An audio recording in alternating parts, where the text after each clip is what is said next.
கரூரில் நடந்த நிகழ்வையும் துயரத்தையும் துன்பத்தையும் காரணம் காட்டி அண்ணனை பேசியதற்காண்டிதான் இந்த போன் வாய்ஸ். தயவு செய்து நிறைய பேரு மனிதாபிமானத்தோட பேசுங்க. கொஞ்சம் மெச்சூரிட்டா கொஞ்சம் யோசிச்சு திங்க் பண்ணி பேசுங்கடா மக்களே. பாவண்டா, நம்ம அண்ணன் மூஞ்ச பாருங்கடா. டி அவரை பார்த்து நிறைய பேத்துக்கு இப்படிதான் உங்களுக்கு இப்படி பேச என்ன சொல்றாரு, மனசு உடைஞ்சு பேசுறாரு. அவரும் மனுஷன் தானே, அவருக்கும் ஒரு மன வலியும் வேதனையும் இருக்காதா?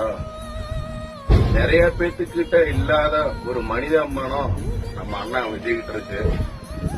என்ன சொல்றாரு, மனசு உடைஞ்சி, சிஎம் சார் என்ன ஏதாவது பண்ற மாதிரி இருந்தா உடனே நான் வீட்டுல இருப்பேன், உடனே ஆபீஸ்ல இருப்பேன், என்ன வேணாலும் பண்ணிக்காங்க அப்படின்னு சொல்ற மனசு யாருக்கு வரும்? மனசு உடஞ்சிட்டாரு மக்களே.